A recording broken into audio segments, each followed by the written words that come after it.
Welcome back. This is still the signature morning show here on the channel. Thank you so much for joining us. Remember, you can join us on all social media platforms.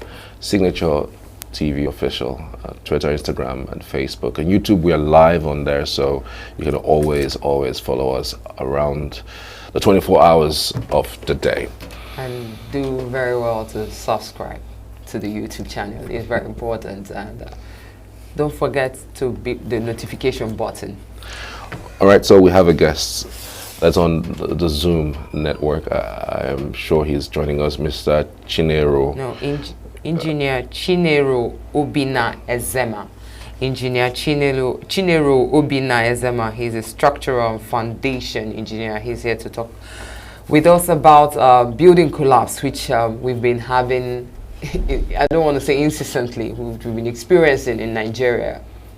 Engineer, you're welcome. Yeah, good morning. Good morning.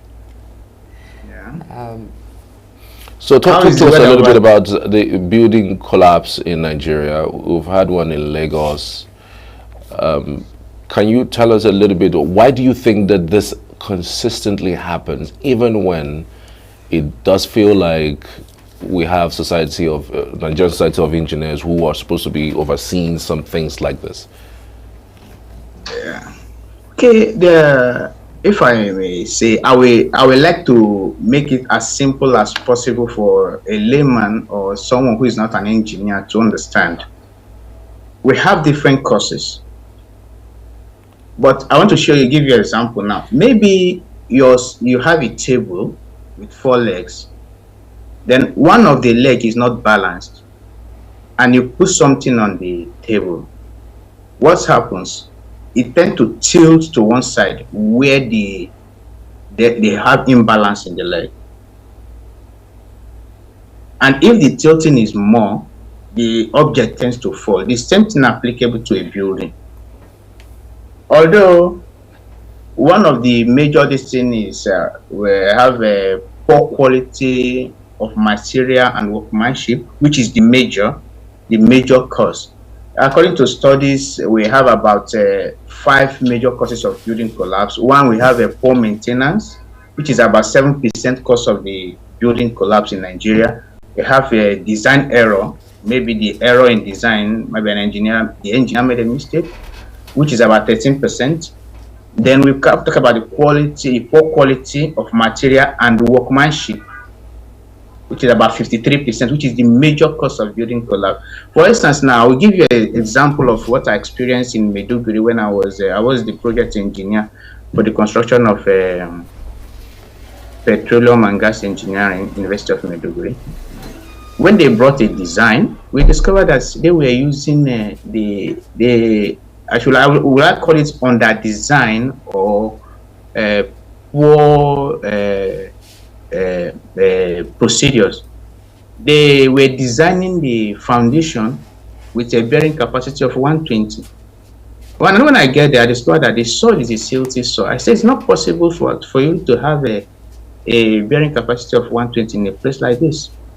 Based on experience, we have to pause the project and went back to do another area design, area analysis of the geotechnical analysis. And we discovered that the actual bearing capacity was 80. In some areas are even less than 80, which even if you're designing, you can't use that 80 because some area is about something and some area is about 72 or so. And the maximum we have is 80. So in a situation, maybe I don't have an experience in foundation design or foundation engineering or geotechnics, and I'll go ahead to do the structure in that area. What do you expect will happen? Definitely, once you load the place, after the first floor, maybe the second floor, then there's going to be punching in the foundation. You understand now? And once there's a punching occurs where they have a column. For instance, okay, sorry, let me explain what we mean by punching. For instance, now you have a column. You understand now? If you are building, you have a foundation. In that foundation, you have a column base. Now, maybe the column base was designed with a bearing capacity of maybe 120, and what is actually there is about 60 or 80. And you now load that particular place. What will happen is that it's just like when you carry a paper. Let me use a paper like this. This is a pen. This is a paper, and this is a thick object. You don't expect both of them to have the same resistance. If you punch this, it can withstand it because this is strong. But when you carry this, if you punch this, it will definitely go through. Reason because this is weaker. The same thing applicable to foundation. I'm bringing it here at a simple a way of explanation. The same thing applicable to a foundation. When the bearing capacity of the soil is low, and you design it with a higher bearing capacity, and you now overload it, it tends to give way. And once a particular part of a structure give way, it tends to drag every other part of it to itself, because they are as a uniform composite material or a uniform composite structure. You can't say that, okay, one section will fail and the other one will stand. No, everything goes with it. If you look, building collapse in Lagos was designed for about 8th floor and they are going for 15th floor. It's the same punching that happens. Okay, Mr. Chinero, I actually love your analogy, specifically how you started with the 4 legs table, and then one is not there. And then when you put something on top of the table, it tends to go the direction of where the one isn't. In the context of what the Nigerian building system is today, I wanted to find out from you, with that analogy, where are we? Yeah, in the building, I also make this input. The problem with some of this thing, if you discover that most of the collapsing in structure mostly happens in private individual structure, maybe residential, maybe a commercial building, but a private owned, not a government owned. Because if it is a government owned, they stick to that particular rule, or should I say law, that guides the structure. Oh. That's okay. If it is the concrete grade is going to be 20, they use that concrete grade, because there's going to be people who are supervising quorum, maybe a consultant will be there and others. But when it comes, if you look at a private individual structure building, the owner might tend or might want to cut costs, by using quack. Let me use that word. Some people not everybody that goes to school is an engineer.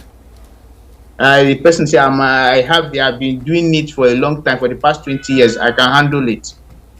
And some clients wants to cut costs. The engineer cost is too high. I have some is charging maybe 20 naira. I have some who can do it for 5 naira. You understand now? So I don't know if you understand my perspective. Yeah. Yes. But okay. So this is my question.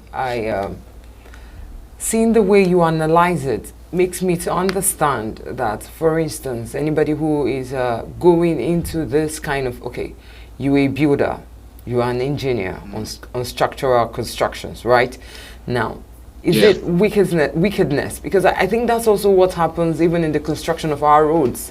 It's being commissioned, and after 2 months, you'll be wondering, wasn't this the road that was set to be fixed? Exactly. Some days ago. So is it that because you mentioned that they go for quacks? Is it possible that they actually went for the professionals, but those professionals did some things that will mitigate the proper standing of those buildings? Do you understand my question? Yes, there's a lot of professionals who want to actually do the same thing. to cut costs, professional. For instance, now I had an issue with should I say, will I call him a boss, or in Abuja, we're using grade, a particular standard grade of concrete for a slab. When they came there, he said, "How are you wasting concrete?" I said, "Sir, please bring the design. This is actual design that passed through the Federal Ministry of Housing and passed through all this thing. You don't expect me to go below this standard, because one, I don't know who's going to be there tomorrow. If anything happens, the first thing they will ask, they won't ask who is the owner of the house. They say, who is the engineer that supervised the structure?"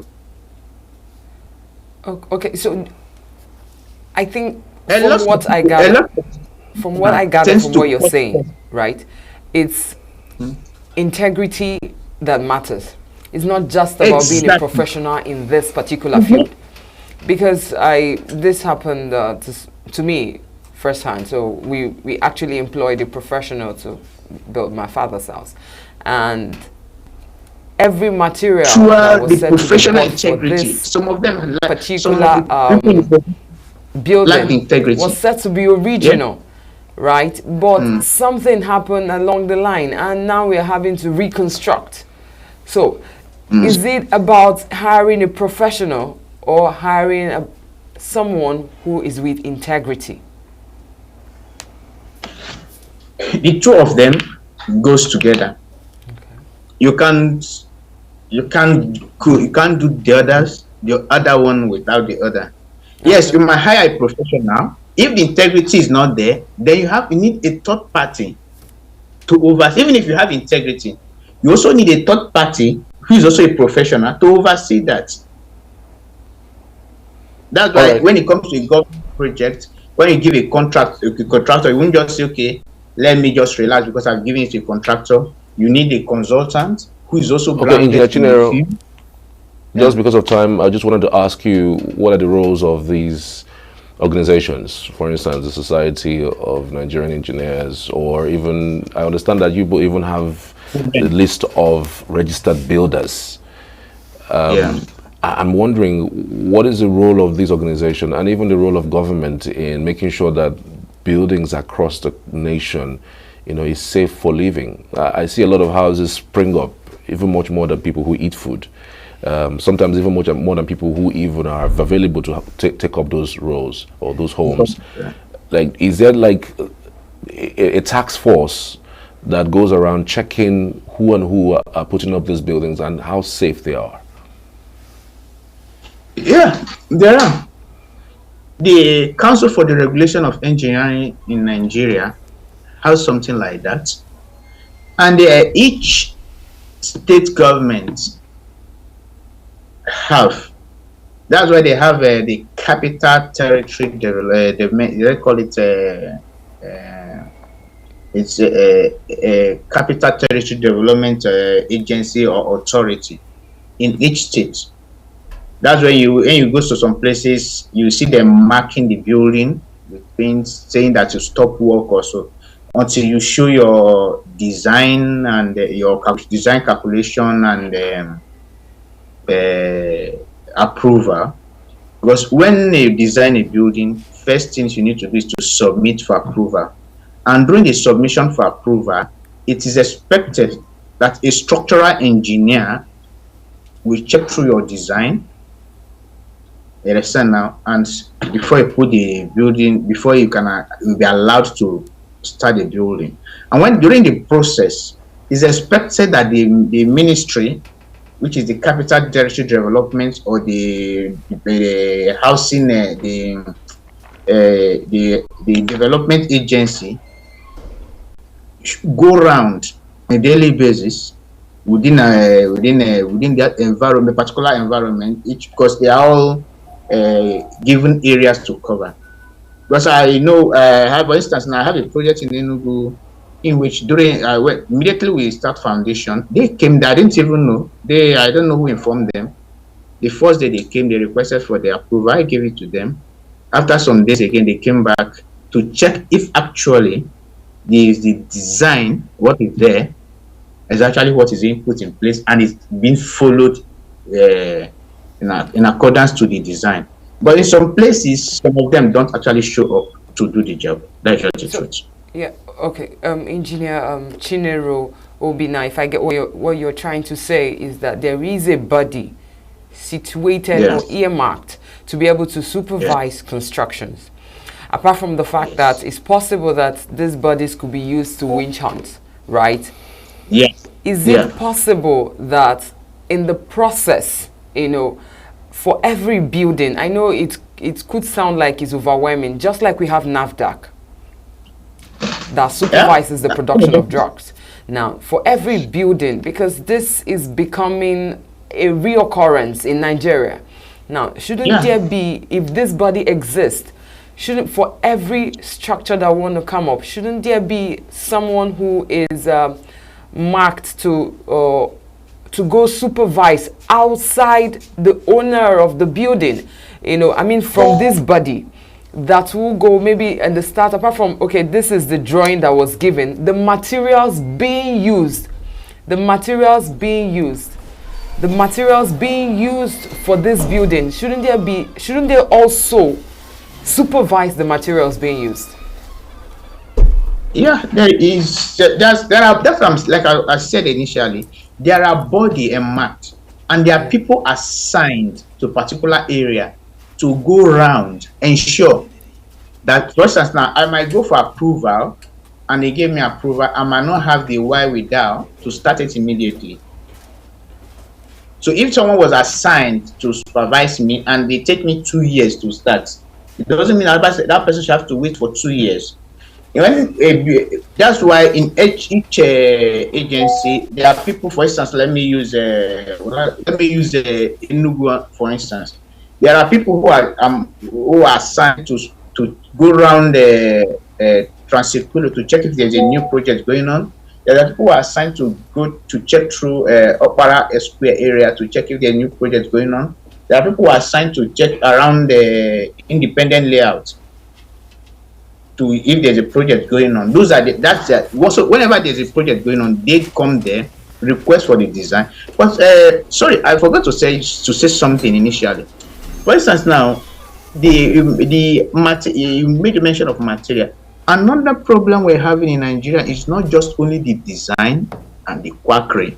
Another major problem we're having in this country is material, the quality of material. I will shock you now. The 80 to 90% of steel we are using now are refurbished steel. These scavengers, they go around picking steel, take it to this Chinese company, melt them in it, and it's the same steel that is sent back for we used to do reinforcement. Engineer Chinero, thank you for your input. We truly appreciate your thoughts on the program today. We hope that every single thing must be done. All hands must be on deck in making sure that buildings stop collapsing and they're actually safe for living for people who actually want to, either rent them or buy them. I want to say a very big thank you to you. We appreciate you. I'm sure that in due course we'll call you again for even more extensive discussion regarding building collapses in Nigeria. Thank you again for your time. We truly appreciate you. Engineer Chinero Ezema, thank you. Thank you so much. You're welcome. We're headed for a short break. When we return, we'll get into the other discussion as it relates to state creation. The senator representing Enugu North Senatorial District in Enugu State is on the phone with us right after this short break. Just stay with us.